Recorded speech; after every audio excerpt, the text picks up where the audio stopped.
Halo pemirsa, kasus suap vonis bebas Gregorius Ronaldano dan ditangkapnya sang maklar kasus membuka celah besar dalam sistem hukum yang seharusnya menjadi benteng terakhir keadilan di Indonesia.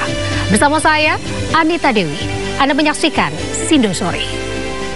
3 tahun kabur ke luar negeri, Alnaura Karima Pramesti, selebgram Palembang yang jadi tersangka kasus penipuan investasi bodong, akhirnya ditangkap Interpol di Tokyo, Jepang. Setibanya di bandara, Alnaura yang mengenakan kacamata hitam malah melambaikan tangan kepada korbannya, seakan tidak ada penyesalan. Stop jalan. Turun sini. Alnaura Karima Pramesti, usia 32 tahun, ditangkap Kejaksaan Agung yang bekerja sama dengan Kepolisian Tokyo dan Interpol Jepang. Selebgram asal Palembang ini merupakan buronan Interpol atas kasus penipuan dan investasi bodong. Saat tiba di Bandara Sultan Mahmud Badarudin II Palembang, dengan memakai kacamata hitam berjalan digiring petugas.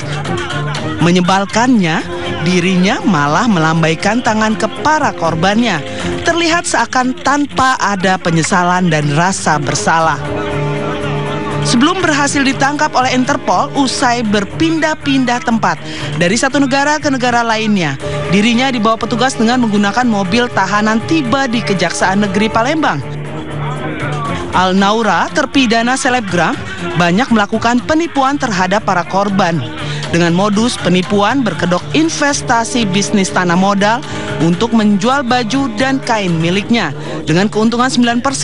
Syarat fotokopi KTP dengan uang minimal 10 juta rupiah. Selebgram Alnaura ini merupakan terpidana DPO yang kabur saat hendak ditahan dari penetapan hukum 2 tahun penjara putusan Mahkamah Agung Republik Indonesia. Upaya hukum tingkat kasasi jaksa yang sebelumnya Alnaura bebas dari vonis Pengadilan Negeri Palembang menang di tingkat upaya hukum banding Pengadilan Tinggi Sumatera Selatan. Terpidana Alnaura berhasil ditangkap Interpol atas kerjasama diplomatik antar negara. Terpidana ini selalu membikinkan konten ataupun TikTok.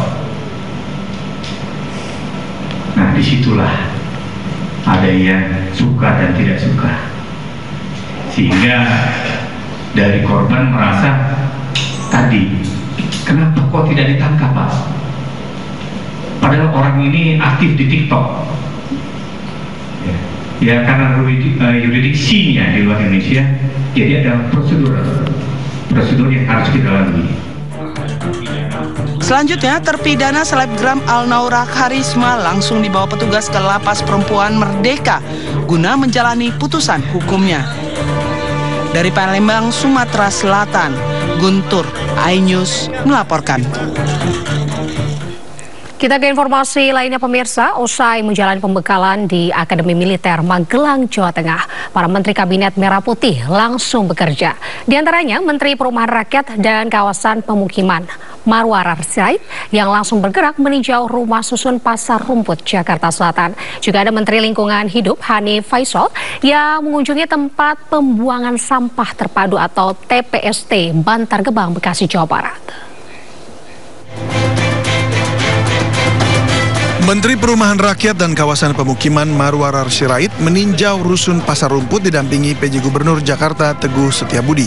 Marwarar meminta kepada pengelola rusun menurunkan harga sewa rusun untuk kalangan masyarakat kecil. Di samping itu pihaknya akan menggratiskan biaya sewa rusun selama 1 tahun, khusus bagi korban kebakaran dan masyarakat yang terkena relokasi Sungai Ciliwung. Kalau kita kasih 3,5 juta, itu berarti bukan buat rakyat kecil. Karena nggak mungkin rakyat kecil bisa sewa 3,5 juta sebulan. Berarti tidak tepat sasaran kita untuk menolong orang kecil. Makanya saya tadi minta tolong, karena saya nggak bisa intervensi lah ya, ini kewenangan daripada ini. Dan saya senang mau mendengarkan apa yang disampaikan Pak Mendagri dan kami. Bayangkan, tadi kalau nggak ini terlambat sedikit, ini udah kontrak-kontrak segala macam, udah nggak bisa apa-apa lagi kita. Mungkin kalau saya datangnya sama Pak Mendagri minggu depan, udah janjian. Dan saya yakin dengan pengertian, nanti ada pertanyaan, saya yang minta, saya menggugah, ya betul Bapak udah berproses buat yang 3,5 juta, tapi saya pikir kita berubah untuk kebaikan, nggak ada salahnya. Ya, dan ini adalah perintah Presiden untuk memperhatikan rakyat kecil, utamakan rakyat kecil. Setelah rusun Pasar Rumput, Marwarar juga mengunjungi beberapa rusun lainnya di Jakarta. Sementara itu, Menteri Lingkungan Hidup yang juga merupakan Kepala Badan Pengendalian Lingkungan Hidup Republik Indonesia, Hanif Faisal, langsung meluncur ke TPST Bantar Gebang, Bekasi pada Minggu sore. Kunjungan awal ini merupakan langkah untuk memahami masalah yang ada, sekaligus mencari solusi agar dapat memaksimalkan pengembangan industrialisasi pengelolaan sampah ke depannya. Ini perlu kita scale up, jadi mungkin volumenya yang kita besar, kapasitasnya kita perbesar. Instrumen harus kita mainkan. Tadi Pak Sekda mengusulkan instrumen harga RDF ini dari sampah ini memang harus berbeda dari fuel yang lain pada saat kita mengelola energi. Jadi nanti harga pembedaan itu harus kita diskusikan dengan para menteri yang lain. Kita penting untuk membangun industri ini menarik, sehingga sampah itu kalau sudah harganya menarik akan menjadi industrialisasi. Kalau industrialisasi, kita semua bisa bayangkan teman-teman akan akan datang ke sini untuk menambang sampah itu. Jadi tentu membuat hal menarik ini menjadi penting. LH tidak akan cukup punya uang banyak bila mana itu hanya sebagai cost center atau eco center. Kita wajib membangun ini menjadi benefit center dan eco center. Jadi dua hal ini harus kita bangun dengan serius di negara kita. Kementerian Lingkungan Hidup akan fokus pada penyediaan sistem pengelolaan sampah yang baik. Selain untuk mengurangi pencemaran lingkungan, juga agar bisa menghasilkan keuntungan. Tim Liputan iNews melaporkan. Presiden Prabowo Subianto tegaskan bahwa ia membayar biaya kegiatan pembekalan anggota Kabinet Merah Putih di Magelang, Jawa Tengah dengan uang pribadi. Hal ini disampaikan melalui kantor komunikasi Kepresidenan. Presiden Republik Indonesia Prabowo Subianto menegaskan ia membayar biaya kegiatan pembekalan anggota Kabinet Merah Putih di Magelang, Jawa Tengah dengan uang pribadi. Kantor Komunikasi Kepresidenan mengonfirmasi hal tersebut usai pembekalan kepada anggota Kabinet Merah Putih selesai digelar. Kegiatan yang melibatkan seluruh anggota Kabinet Merah Putih ini dibiayai Prabowo Subianto dari dana pribadinya. Meski nominalnya tidak disebutkan, acara ini dipersiapkan sejak 1 bulan sebelum pelantikan Prabowo Subianto menjadi presiden. Prabowo merogoh kocek pribadi untuk kegiatan ini karena pada saat perencanaan kegiatan Prabowo belum dilantik menjadi presiden sehingga tidak menggunakan uang negara. Jadi karena melihat begitu pentingnya kegiatan ini dan beliau merasa sangat penting untuk menyatukan menteri-menterinya yang berasal dari berbagai macam latar belakang, golongan, partai politik, kelompok sosial kemasyarakatan, bahkan beragam daerah, maka beliau memutuskan untuk tetap menjalankan ini sesegera mungkin. Dan untuk menjalankan ini, tentu beliau harus merogoh kantong beliau pribadi untuk mempersiapkannya. Kegiatan ini menjadi sorotan karena Prabowo memboyong seluruh anggota kabinetnya ke Akademi Militer Magelang, Jawa Tengah. Berbagai fasilitas seperti keberangkatan menggunakan Hercules, tenda mewah untuk menginap, hingga seragam untuk puluhan anggota kabinet ditaksir membutuhkan biaya yang mahal. Tim Liputan iNews melaporkan. Sementara itu, Presiden Prabowo Subianto disambut antusias warga saat meninggalkan Akademi Militer menggunakan mobil kepresidenan Maung Garuda.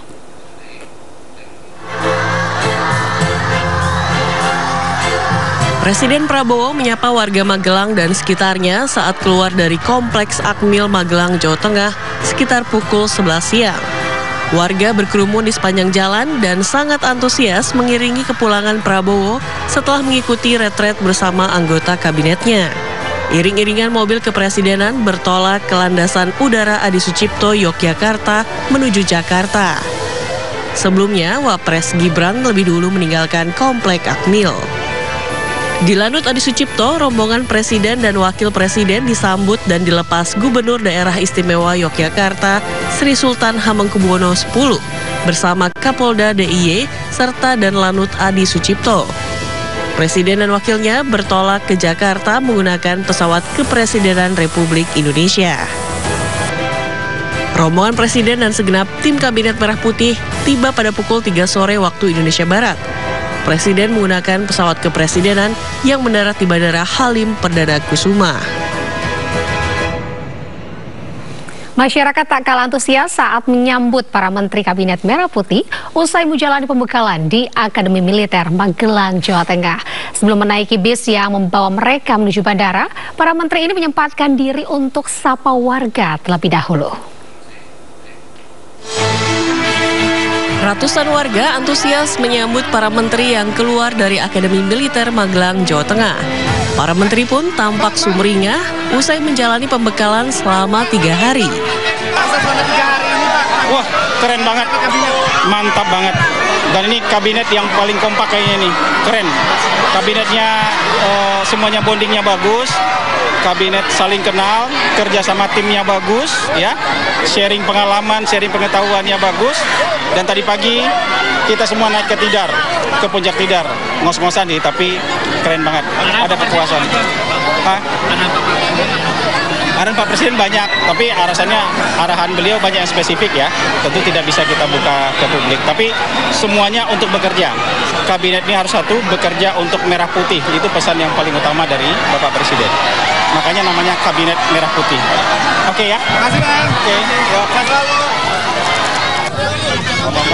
Loyalitas dan militansi untuk bekerja demi rakyat gitu. Jadi tidak pernah sepanjang sejarah Republik kabinet disiapkan dengan cara terstruktur dan sistematis. Presiden minta mulai besok kita tancap gas. Ya. Tadi perintah Mas Pras suruh yel-yel katanya. Gimana yel-yelnya? Oh ya. Siapa kita? Kabinet Merah Putih. Luar biasa. Luar biasa. Kondisi fisik para menteri sama wakil menteri gimana Bang? Kemarin pelatihan tuh Pak, fisik segala macam gimana? Aman semua, karena Presiden itu bahkan memberikan kita doping vitamin. Betul. Ya, semua dikasih vitamin terbaik. Ini sangat amat luar biasa, mengajarkan kita bagaimana itu kedisiplinan. Bangun setiap pagi jam berapa Pak? Jam 4 pagi. Jam 4 kita harus sudah bangun, sholat subuh, langsung siap-siap dengan kostum kita ya, kostum tentara kita, dan kita baris berbaris. Jadi pengalaman yang luar biasa dibanding, dan selain itu juga banyak sekali pembekalan materi yang diberikan kepada kita. Jadi mudah-mudahan kita bisa menghasilkan karya yang terbaik untuk bangsa. Justru seru banget.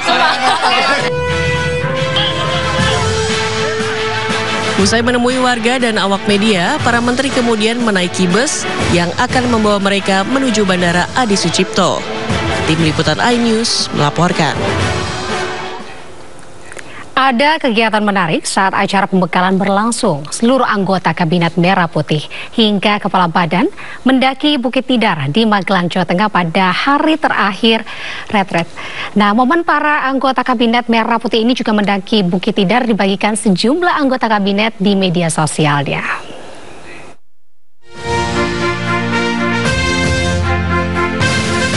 Momen para anggota Kabinet Merah Putih mendaki Bukit Tidar dibagikan Wakil Menteri Dalam Negeri Bima Arya di Instagram pribadinya. Mengenakan setelan olahraga, seluruh anggota Kabinet Merah Putih, Kepala Badan, hingga utusan khusus berkumpul untuk mendaki Bukit Tidar di hari terakhir pembekalan.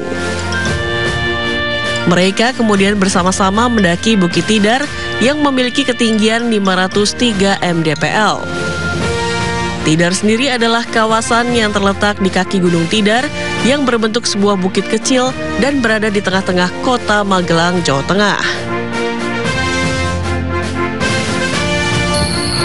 Selain Bima Arya, momen mendaki Bukit Tidar juga dibagikan Wakil Menteri Kependudukan dan Pembangunan Keluarga Isyana Bagus Oka.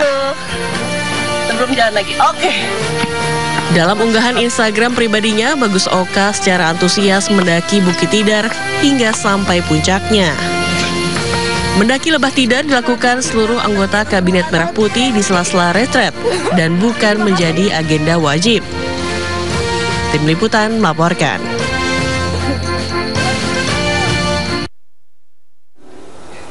Pemirsa, Mahkamah Agung merespons temuan uang sebesar hampir 1 triliun rupiah milik mantan pejabat MA, Zaraf Richard. Tersangka suap kasus Ronald Tanur. MA pun juga memutuskan untuk membentuk tim pemeriksa untuk melakukan klarifikasi terhadap Majelis Hakim Kasasi yang memeriksa dan juga mengadili kasus pembunuhan dengan terdakwa Gregorio Ronald Tanurs. Berdasarkan rapat pimpinan Mahkamah Agung pada hari ini, pada hari Senin, tanggal 28 Oktober 2004, pimpinan Mahkamah Agung secara kolektif kolegial telah memutuskan membentuk tim pemeriksa yang bertugas untuk melakukan klarifikasi kepada Majelis Hakim Kasasi perkara Gregorius Ronald Tanurs. Yang Mulia Ketua Mahkamah Agung dalam waktu dekat juga akan melaksanakan konsolidasi ke dalam dengan Yang Mulia para Hakim Agung pada hari Selasa tanggal 29 Oktober 2024 pukul 11 WIB yang dilaksanakan bersamaan dengan rapat rutin agar Yang Mulia Hakim Agung mengetahui dan mendapatkan informasi tentang perkembangan di Mahkamah Agung. Sebelumnya pemirsa, Kejaksaan Tinggi Jawa Timur berhasil mengeksekusi Gregorius Ronald Tanurs terpidana kasus penganiayaan hingga menyebabkan sang kekasih Dini Sera Afrianti meninggal dunia. Ronald Tanurs dieksekusi pihak kejaksaan di rumahnya pada Minggu siang di perumahan Pakuwon City, Surabaya, Jawa Timur. Ronald Tanurs kemudian dibawa ke Rutan Medaeng untuk menjalani hukuman.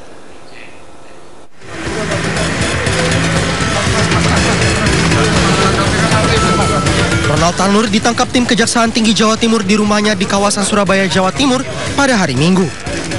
Eksekusi anak Edward Tanurs, mantan anggota DPR RI itu berjalan lancar tanpa adanya perlawanan. Usai dilakukan eksekusi, Ronald Tanurs akan segera dijebloskan ke Medaeng atau Rutan Kelas 1 Surabaya. Menurut Mia Amiati, Kepala Kejaksaan Tinggi Jawa Timur, apabila dalam beberapa waktu ke depan pihak Kajari memiliki novum atau bukti baru yang belum pernah diajukan ke pengadilan, maka jaksa bakal akan melakukan peninjauan kembali terkait putusan kasasi Ronald Tanurs yang dijatuhi hukuman 5 tahun oleh Mahkamah Agung. Sesuai dengan yang sudah diketahui oleh teman-teman bahwa Majelis Hakim pada tingkat Mahkamah Agung memberikan keyakinan bahwa terdakwa terbukti bersalah sesuai dengan dakwaan alternatif kami yang kedua, yaitu mengenai pasal 329 KUHP ayat 3. Jadi artinya bahwa di sini terdakwa itu benar-benar terbukti bersalah. Meskipun dari ukuran dari aturan bahwa kami kecewa, ya boleh katakan kecewa, tetapi kami sudah bisa berbesar hati karena yang besar terbukti bersalah. Itu aja. Yang pertama, terbukti bersalah. Nanti kalau misalnya di bidang ada novum, bisa kita bayarkan rekan. Tapi sekarang tidak menghalangi upaya hukum, tetap kita laksanakan eksekusi terlebih dahulu dan petunjuk pimpinan melaksanakan segera eksekusi. Kemudian dakwaan alternatif mungkin teman-teman masih hafal. Yang pertama berkaitan dengan kesatu pasal 338 KUHP tentang pembunuhan, kemudian yang kedua pasal 351 ayat 3 KUHP yang saya sampaikan tadi yang terbukti oleh Majelis Hakim pada tingkat pengadilan Mahkamah Agung tingkat kasasi, dan yang ketiga adalah dakwaan ketiga ada 359 KUHP dan 351 ayat 1 KUHP dan terbukti di dakwaan alternatif yang kedua. Dan di sini tuntutan yang kami ajukan pada itu adalah tuntutan dengan mencoba untuk bisa menuntut yang bersangkutan dengan tuntutan pidana penjara 15 tahun, di mana kami merupakan ada pasal 338 KUHP, tapi tidak bisa dibuktikan oleh pihak Majelis Hakim, akhirnya putus dengan putusan pasal 351 ayat 3 KUHP. Ronald Tanurs sendiri bungkam dan tidak memberikan keterangan saat ditanyai oleh awak media ketika akan dibawa ke Rutan Kelas 1 Surabaya. Mas, mungkin ada permohonan Mas. Mas Ronald, ada mau disampaikan Mas? Komentar sedikit Mas. Mas soal 5 tahun gimana Mas? Kurang atau gimana Mas? Sebelumnya Mahkamah Agung telah membatalkan putusan bebas terdakwa Ronald Tanurs dari Pengadilan Negeri Surabaya. Melalui langkah kasasi, MA menjatuhkan Ronald Tanurs hukuman 5 tahun penjara. Dari Surabaya, Jawa Timur, Hari Tambayong, iNews melaporkan. Pemirsa, vonis bebas kontroversial Ronald Tanurs mengungkap fakta lain. Kejaksaan Agung membongkar jual beli kasus di Mahkamah Agung. Zara Frichard, maklar kasus Ronald Tanurs ditangkap dengan barang bukti fantastis, yakni uang tunai senilai hampir 1 triliun rupiah dan logam mulia sebanyak 51 kilogram.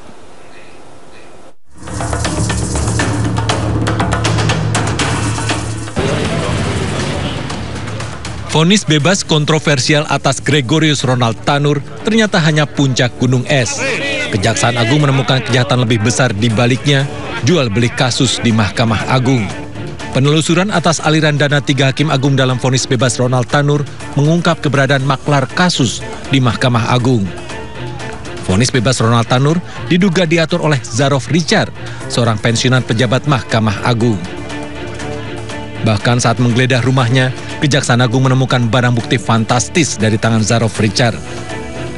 Uang tunai dari berbagai mata uang bernilai lebih dari 920 miliar rupiah atau nyaris 1 triliun rupiah. Kejaksaan Agung juga menyita emas logam mulia seberat 51 kg. Saat ini bernilai 75 miliar rupiah. Kian mengejutkan ketika Zarof Richard mengaku mengumpulkan uang itu dari gratifikasi penanganan sejumlah perkara saat masih menjadi pejabat di Mahkamah Agung. Saudara ZR pada saat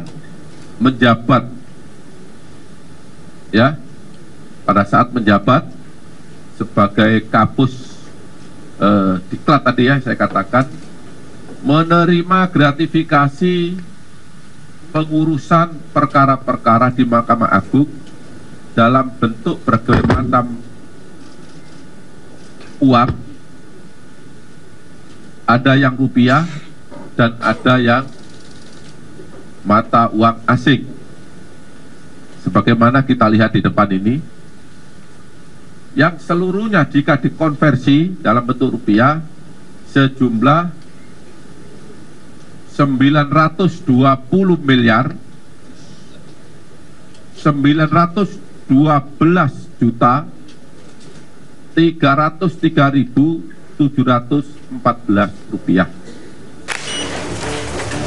Keberadaan maklar kasus di Mahkamah Agung ini berawal dari penangkapan 3 hakim Pengadilan Negeri Surabaya, Heru Hanindoyo, Erin Tuah Damanik, dan Mangapul, beserta seorang wanita pengacara, Lisa Rahmat, atas dugaan menerima suap untuk memvonis bebas Ronald Tanur.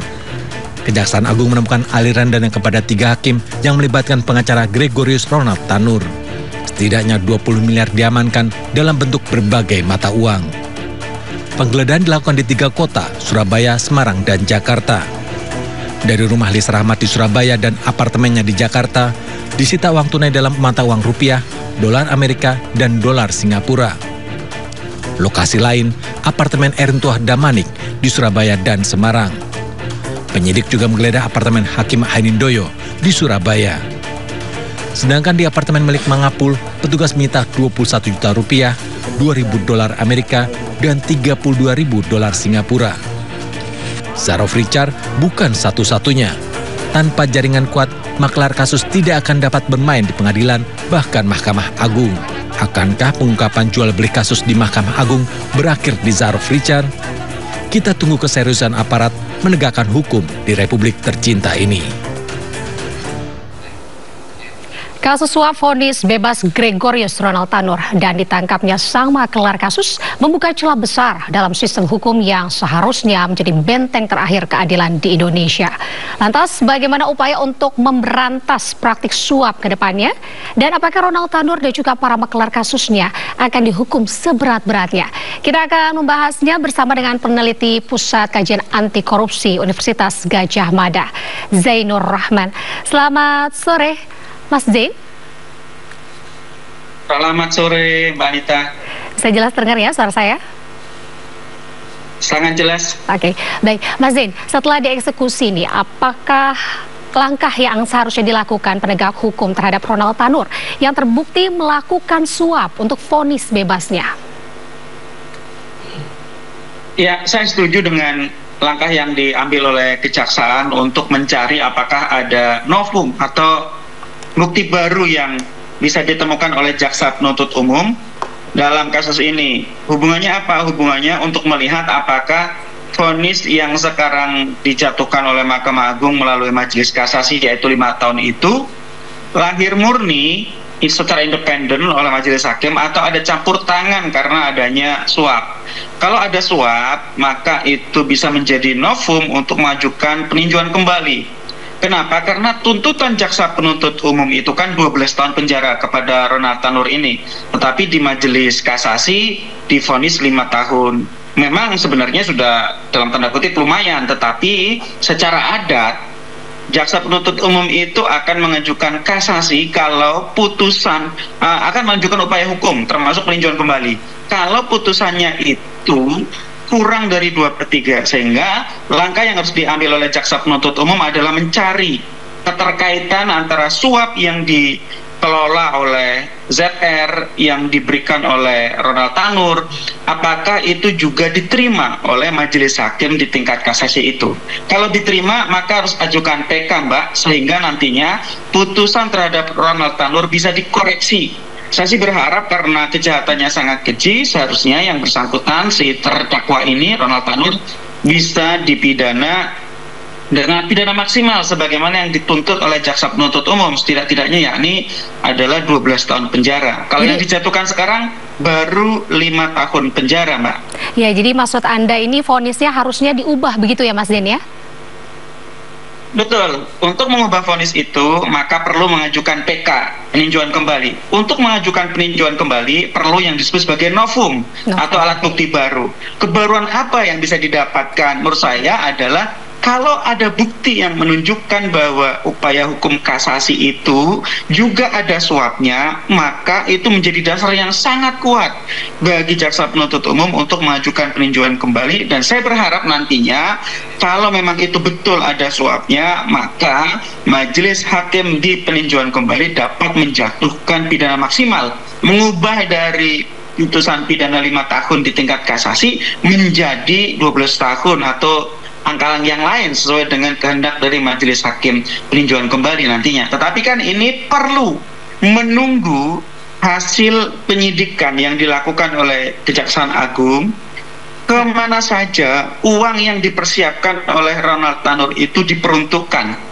Ya, karena kan sudah ada dibuat paket-paket, Mbak, sudah diberi nama begitu ya, bahkan ada satu bundel tulisannya itu untuk kasasi.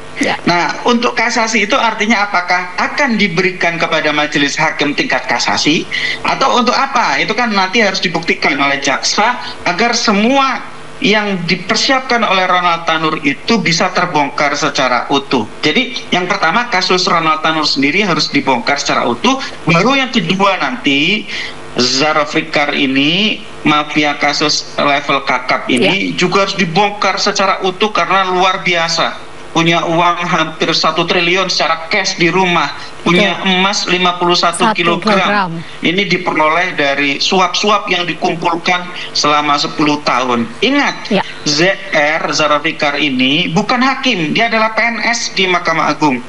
Dia bertugas sebagai Kabalitbang Diklat Kumdil, salah satu eselon 1 di Mahkamah Agung. Nah, ZR ini perannya adalah maklar, sehingga uang 1 triliun dan juga emas 51 kilogram itu, Mbak, adalah komisi dari suap atau gratifikasi. Sekarang bisa dibayangkan, komisinya itu 1 triliun dan 51 kilogram. Pertanyaannya, total transaksi suapnya itu berapa kira-kira?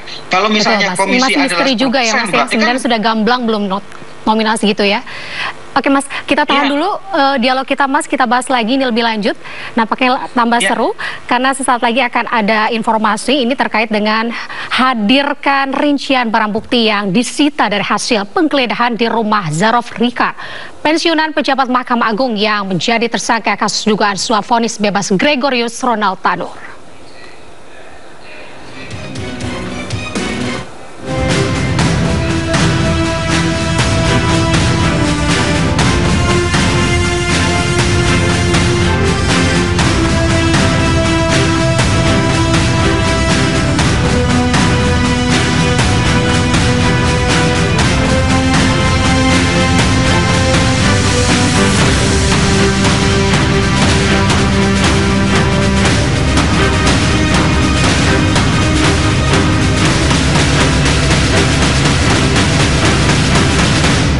terhadap terdakwa dengan pidana penjara seumur hidup.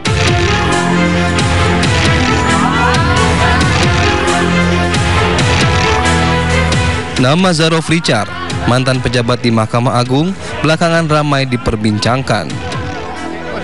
Namanya ramai diperbincangkan usai ditetapkan sebagai tersangka dalam kasus suap pengampunan Gregorius Ronald Tanur dan maklar kasus sejumlah perkara lainnya di Mahkamah Agung. Terhadap terdakwa dengan pidana penjara seumur hidup. Di balik sosoknya sebagai mantan pejabat di Mahkamah Agung, Zaruf ternyata juga merupakan eksekutif produser film layar lebar Sang Pengadil. Film Sang Pengadil diketahui baru beberapa hari lalu tayang di bioskop, yakni pada Kamis 24 Oktober lalu. Tidak hanya sebagai eksekutif produser, Zaruf juga ikut terlibat dalam film tersebut lantaran prihatin dengan rendahnya minat anak muda atau sarjana hukum untuk menjadi hakim.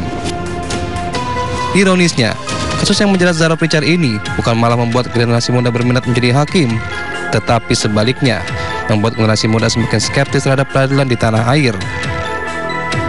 Apalagi saat penggeledahan di rumahnya di kawasan Senayan, Jakarta, temukan uang dan logam mulia yang nilainya hampir mencapai 1 triliun rupiah.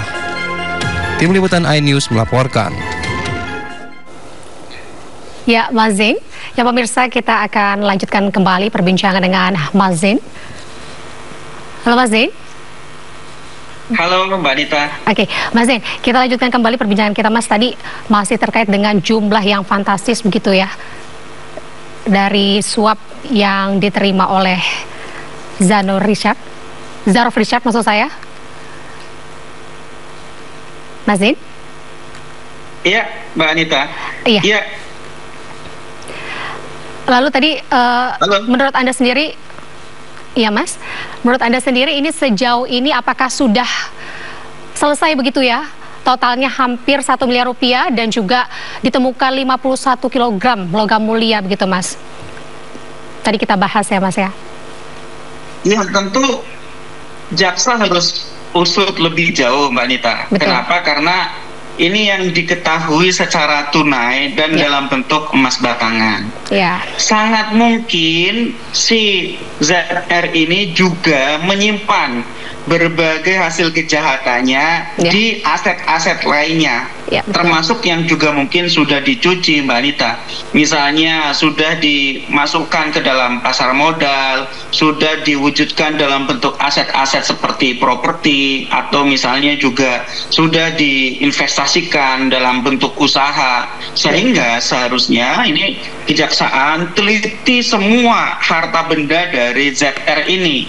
Kenapa? Karena memang ZR ini kalau LHKPN-nya sangat kecil, hanya sekitar 20 miliar, tetapi ternyata di rumah saja itu menyimpan uang hampir 1 triliun gitu ya. Nah, kemungkinan besar masih ada harta benda, aset-aset dari ZR yang itu diduga merupakan hasil dari tindak pidana yang itu harus diungkap lebih lanjut.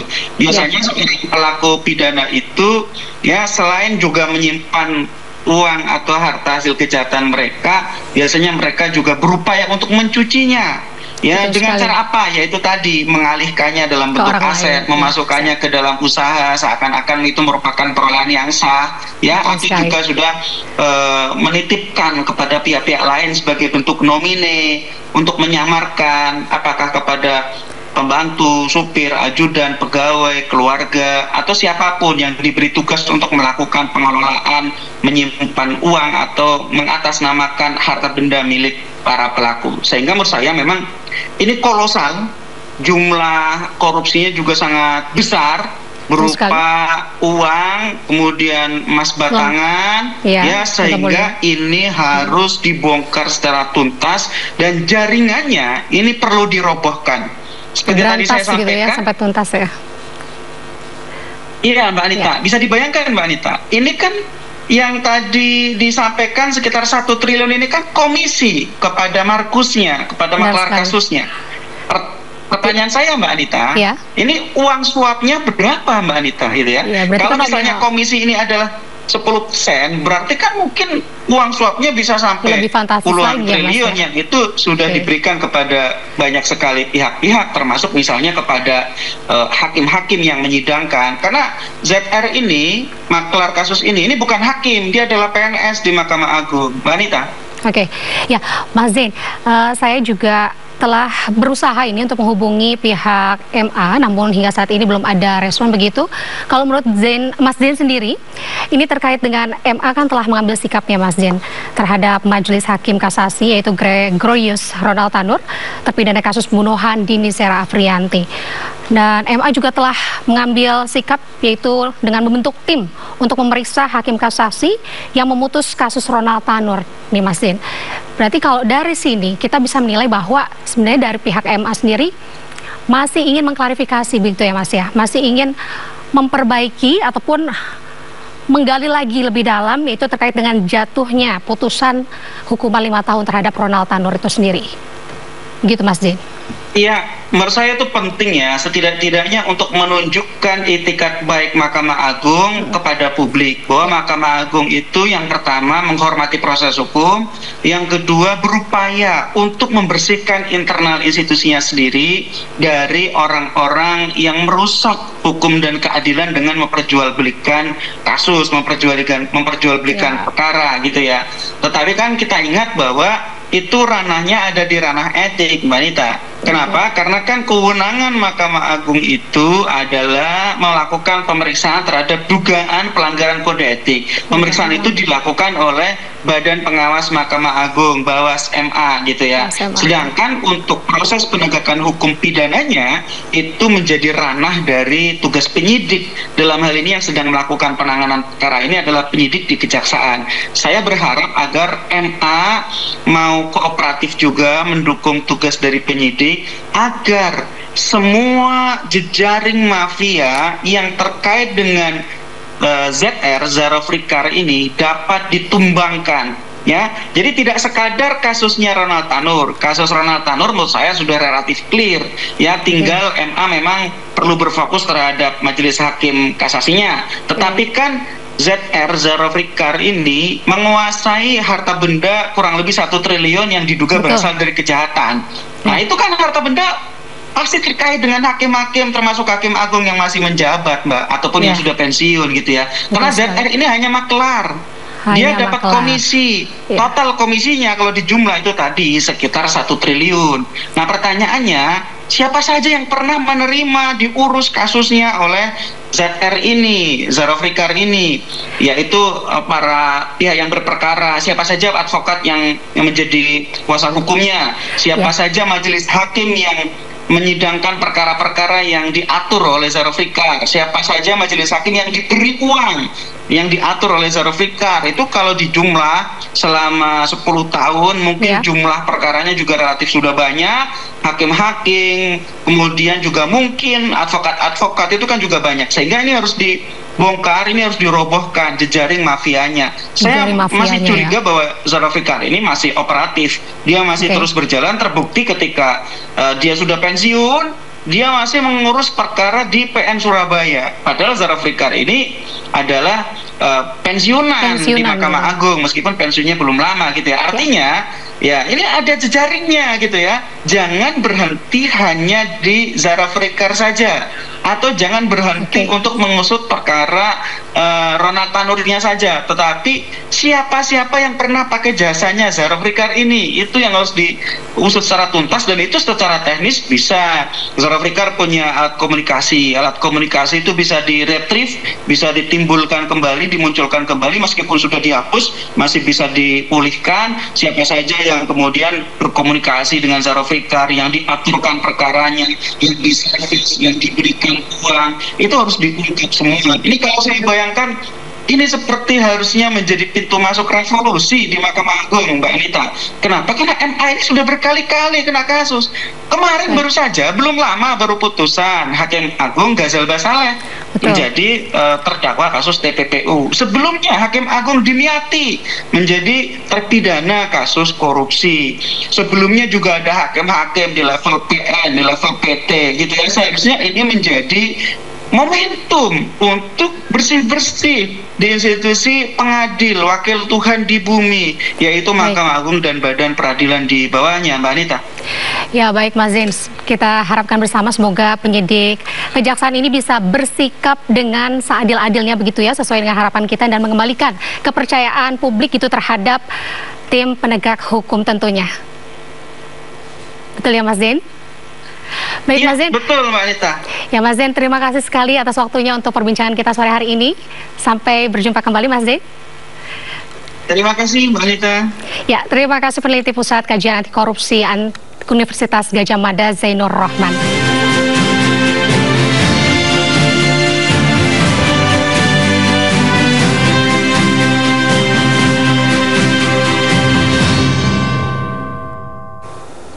Pemirsa, debat kedua Pilkada Jakarta berlangsung panas. Calon Wakil Gubernur nomor urut 2 Rano Karno mengaku kesulitan berkoordinasi dengan adanya 2 Kapolda dan 2 Pangdam.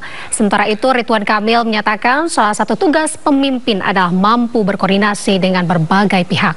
RK juga menyinggung kondisi Banten yang memiliki banyak proyek strategis nasional, namun indeks pembangunan manusia atau IPM justru turun. Mungkin pura-pura nggak tahu, padahal dia tahu. Kang, saya jadi gubernur Banten cuma 1 tahun, Kang. Saya 2012 sampai 2013 jadi wakil gubernur, 2013 sampai 2015 jadi PLT gubernur, saya jadi gubernur 1 tahun. Banten ini aneh, Kang. Sejak dia lepas dari Jawa Barat tahun 2000, tanggal 4 Oktober 2000, sampai hari ini mungkin Akang bisa cek, Kapolda di Banten tuh ada 2, Kapolda Banten dan Kapolda Metro. Pangdamnya 2, Kang, Pangdam Siliwangi dengan Pangdam Jaya. Akang bisa bayangin bagaimana saya harus berkoordinasi dengan situasi seperti itu. Singkat kata, Kang, Kabupaten Tangerang, Kota Tangerang Selatan, Kota Tangerang itu sudah established sebagai sebuah population. Tapi Pandeglang, Lebak harus diakui jujur. Karena itu saya bersyukur Presiden Jokowi memberikan 13 proyek nasional kepada Provinsi Banten. Yang pertama adalah Bandara Soekarno-Hatta itu diakui sebagai Bandara Banten, Kak, bukan Bandara Jakarta. Kemudian tol Serang-Panimbang itu juga diberikan oleh Provinsi Banten. Artinya Banten itu secara teritori sejahtera ada di Tangerang Raya. Cuman daerah Pandeglang, Lebak tentu sulit untuk dikembangkan. Tapi alhamdulillah dengan diberikannya kawasan ekonomi khusus yang ada di Tanjung Lesung, insya Allah Banten segera bisa mengejar indeks yang Akang impikan itu tadi. Mungkin itu jawabannya. Terima kasih. Jakarta butuh pemimpin berpengalaman. Saya juga sama, Bang. Pangdamnya 2, Siliwangi Jaya untuk Bekasi dan Depok. Kapoldanya juga 2, Depok Bekasi Metro, sisanya Kapolda Jawa Barat. Tugas pemimpin adalah berkoordinasi. Apalagi tadi disampaikan fakta, udah dikasih begitu banyak proyek strategis nasional dari Pak Jokowi, kan? Tapi saya lihat catatan IPM turun bukannya naik. Tingkat pengangguran terbukanya hanya turun 0,8. Saya 5 tahun naik 3%. Desa tertinggal masih ada di akhir jabatan Abang, 48 desa tertinggal. Jadi poin saya, menjadi pemimpin tidak harus selalu mencari alasan-alasan ke orang lain. Mudah-mudahan kalau terpilih kita fokus Jakarta lebih baik di pasangan kita. Cukup. Atau Abang. Terima kasih. Pemirsa, masih seputar debat kedua Pilkada Jakarta. Calon Gubernur Jakarta nomor urut 1 Ridwan Kamil bantah Provinsi Jawa Barat menjadi provinsi termiskin di Pulau Jawa. Saat menjadi Gubernur Jawa Barat, anggarannya sempat difokuskan untuk penanganan COVID. Sementara Dharma Porengkun menyatakan sebagai pemimpin harus mengerti COVID itu isu kesehatan atau agenda politik global. Katanya mungkin keliru, Pak, silakan dibaca lagi.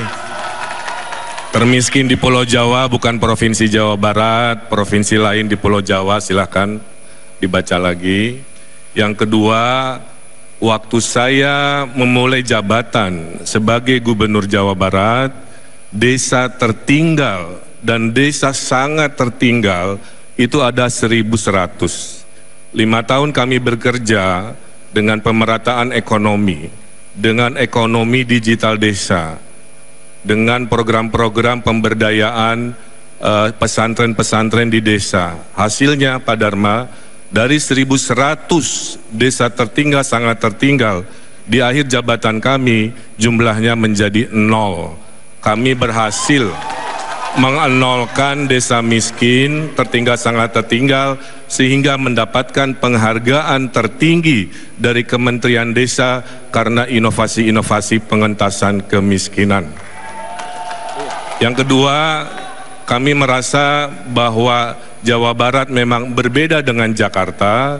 Kami banyak mengurusi desa, 5.700 pedesaan, sehingga banyak hal-hal yang menurut saya membuat kami harus lebih bijak, tidak hanya membahas perkotaan. Dan tolong diingat, kami ini adalah dari semua yang hadir di sini, saya mengalami ujian sebagai pemimpin yang anggarannya harus direfocusing, yang tadinya untuk infrastruktur kami geser untuk kemanusiaan, untuk bansos, untuk hajat hidup dan lain sebagainya.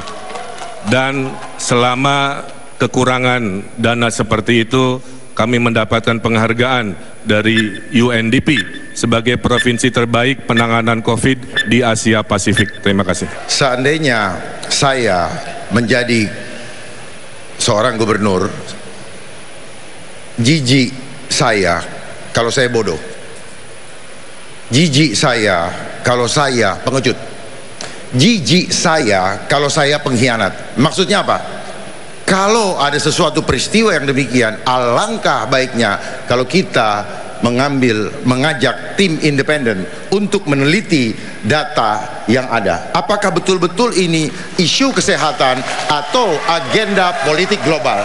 Bayangkan, baru ditemukan virusnya bulan Desember, 12 hari kemudian sudah ditentukan, lalu tidak melakukan prosedur golden postulat Koch yang seharusnya dilakukan, lalu alat diagnosanya sangat sumir dan tidak diperuntukkan untuk itu. Itu adalah ciptaan Dr. Carey Mullis yang mendapatkan Piala Nobel tahun 1984. Jadi seharusnya sebagai pemimpin harusnya jangan kita berkhianat kepada rakyat. Terima kasih Bapak. Dharma, bayangkan ya, kita lagi bekerja, ada sebuah peristiwa besar yang ilmunya kita tidak tahu.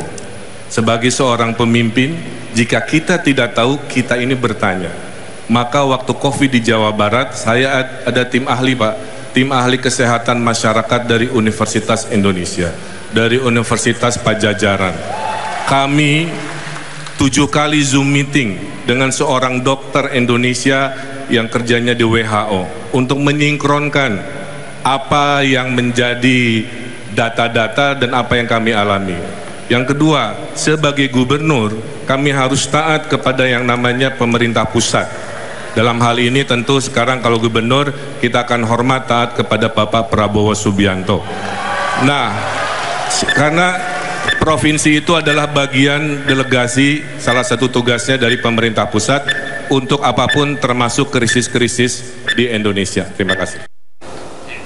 Pemirsa, calon Gubernur Sulawesi Tengah Ahmad Ali menyoroti persoalan yang dialami para petani di Sulawesi Tengah. Menurut Ahmad Ali, kesulitan dalam memasarkan hasil panen membuat petani belum sejahtera secara ekonomi.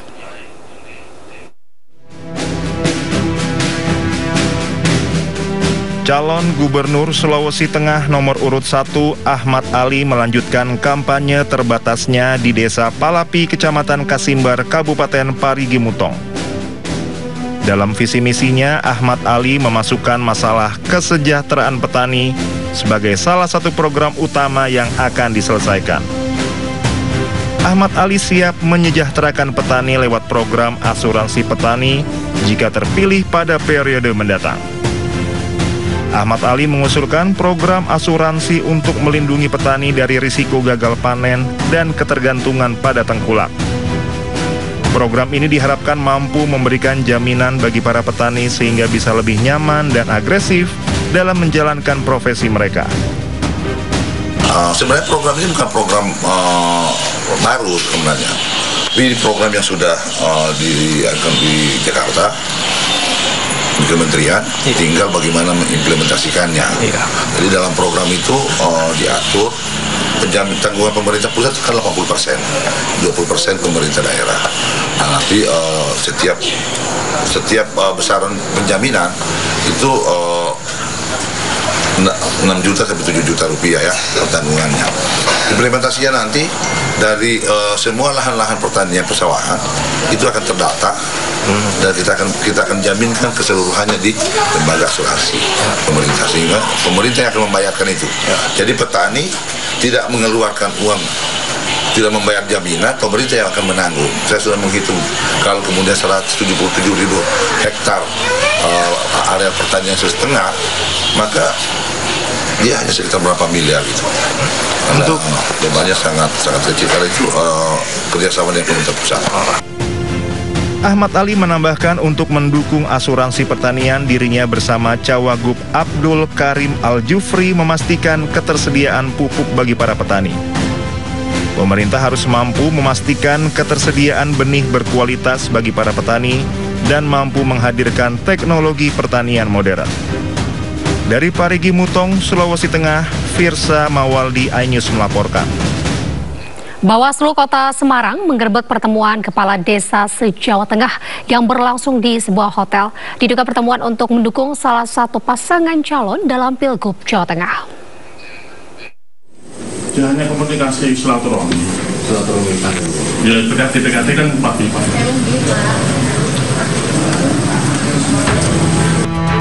Tim Bawaslu Kota Semarang mendatangi ruang pertemuan di salah satu hotel di Kota Semarang, Jawa Tengah. Saat tim Bawaslu tiba, puluhan kepala desa yang semula memenuhi tempat duduk langsung membubarkan diri meninggalkan lokasi. Ketua Bawaslu Kota Semarang Arif Rahman mengatakan, sejumlah kepala desa yang hadir mengklaim kegiatan tersebut merupakan silaturahmi dan konsolidasi organisasi paguyuban kepala desa se-Jawa Tengah. Saat ini Bawaslu minta keterangan dari para kades yang hadir. Mereka mengaku berasal dari beberapa kabupaten antara lain Kabupaten Pati, Rembang, Blora, Sukoharjo, hingga Kabupaten Semarang. Penggerebekan tersebut berawal dari informasi masyarakat yang mengatakan ada pertemuan kepala desa yang terindikasi mendukung salah satu paslon dalam Pilkada Jawa Tengah 2024. Penelusuran terhadap adanya informasi masyarakat ya tentang adanya pertemuan kepala desa se-Jawa Tengah. Nah, pada kesempatan tersebut, Bawaslu Kota Semarang bersama tim berhasil memasuki ruangan dan seketika itu para kepala desa yang hadir pada kegiatan tersebut langsung membubarkan diri. Sehingga kami beranggapan bahwa memang pertemuan ya kepala desa se-Jawa Tengah itu yang dimotori oleh organisasi paguyuban kepala desa ya ini memang terindikasi atau berpotensi mengarah kepada kepentingan pemilihan gubernur dan wakil gubernur. Peristiwa dugaan pengarahan suara kepala desa ini sudah 2 kali terjadi. Bawaslu Kota Semarang akan berkoordinasi dan melaporkan peristiwa ini ke Bawaslu Provinsi Jawa Tengah untuk dilakukan pendalaman terkait pertemuan kepala desa. Dari Semarang, Jawa Tengah, Doni Mahendra, iNews melaporkan.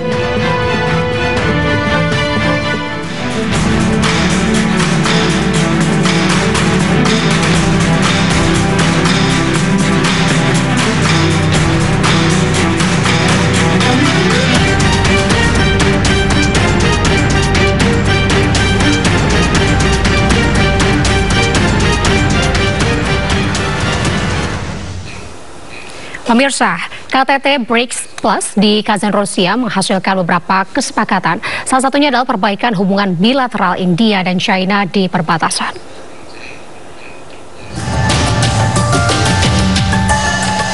Militer India meninggalkan wilayah sengketa di perbatasan dengan China setelah kesepakatan penarikan pasukan dan patroli yang disambut baik oleh Perdana Menteri India Narendra Modi dan Presiden China Xi Jinping selama KTT BRICS baru-baru ini di Kazan. Rekaman yang diambil di Jalan Leh dekat Chushul pada hari Minggu menunjukkan truk militer bergerak ke arah yang berlawanan dari perbatasan. Modi dan Xi Jinping mengadakan pembicaraan bersejarah di sela-sela KTT BRICS di Kazan. Kedua pemimpin menegaskan bahwa hubungan bilateral yang stabil dapat diprediksi dan bersahabat antara India dan China sebagai 2 tetangga dan 2 negara terbesar di dunia akan memberikan dampak positif pada perdamaian dan kemakmuran regional dan global. Garis kontrol aktual telah lama menjadi titik ketegangan antara India dan China, ditandai dengan dekade ketegangan dan bentrokan militer sesekali. Hubungan menjadi sangat tegang setelah bentrokan perbatasan di Ladakh Timur pada tahun 2020 yang menewaskan 20 tentara India dan 4 tentara PLA Cina. Sengketa teritorial antara China dan India di Himalaya dipicu oleh penetapan batas teritorial yang spesifik antara kedua negara pada akhir abad ke-19 dan awal abad ke-20.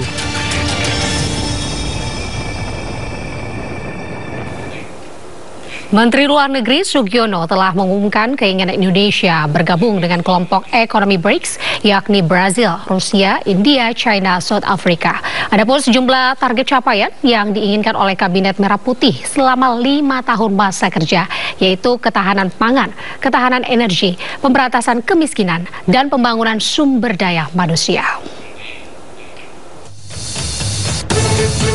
Menteri Luar Negeri Sugiono telah mengumumkan keinginan Indonesia bergabung dalam kelompok ekonomi BRICS, yakni Brazil, Rusia, India, China, Afrika Selatan. Sugiono mengatakan Indonesia ingin bergabung dengan BRICS untuk memperkuat kepentingan negara-negara selatan. Dengan bergabung ke dalam BRICS, ada sejumlah target capaian yang diinginkan oleh Kabinet Merah Putih selama 5 tahun masa kerja, yaitu ketahanan pangan, ketahanan energi, pemberantasan kemiskinan, dan pembangunan sumber daya manusia. It is my pleasure, as the Special Envoy of the President of the Republic of Indonesia, to announce Indonesia's intention to join BRICS and become its member. By doing so, Indonesia will be able to better support BRICS efforts to advance the causes and interests of the Global South, and while also contributing to the maintenance of a world order based on freedom, lasting peace, and social justice. Seperti diketahui, BRICS merupakan kelompok negara informal yang terdiri dari Republik Federasi Brazil, Federasi Rusia, Republik India, Republik Rakyat Tiongkok, dan Republik Afrika Selatan. Rusia merupakan negara yang memprakarsai pembentukan BRICS. Dalam perjalanannya, anggota BRICS terus bertambah. Sejauh ini, Mesir, Ethiopia, hingga Iran telah bergabung dengan BRICS.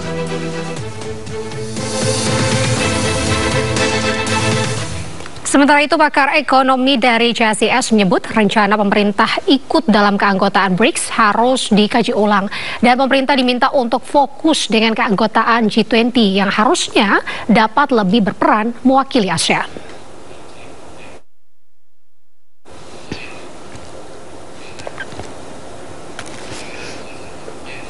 Keinginan pemerintah untuk masuk dalam kelompok negara yang terdiri dari Brazil, Rusia, India, China, dan Afrika Selatan atau BRICS mendapat beragam pendapat yang beragam. Pakar ekonomi yang juga Direktur Eksekutif CSIS Indonesia, Yose Rizal Damuri, menilai keinginan pemerintah Presiden Prabowo ikut dalam BRICS tidak perlu terlalu serius, sebab Indonesia dianggap tidak perlu lagi ikut dalam organisasi kerjasama global selain G20, di mana lebih besar dan juga lebih berpengaruh daripada BRICS. Yose berpendapat bahwa posisi Indonesia di G20 harusnya bisa membantu ASEAN meningkatkan level pengaruhnya di jajaran negara-negara anggota G20. Menurut saya, Indonesia itu sudah berada di atas dari tiga negara anggota ASEAN ini. Indonesia itu anggota G20 kok. Kita nggak terlalu memerlukan satu platform baru untuk mempunyai penampilan ataupun mempunyai corong di tingkatan global. Kita sudah menjadi negara G20, berbeda dengan negara seperti Malaysia, seperti Vietnam atau Thailand yang memang mereka tidak mempunyai corong, tidak mempunyai channel untuk di tingkatan global. Pemirsa, perusahaan tekstil PT Sri Rezeki Isman Tbk atau yang dikenal dengan Sritex resmi menyatakan pilot produsen seragam militer ini harus tutup buka lantaran memiliki segudang utang.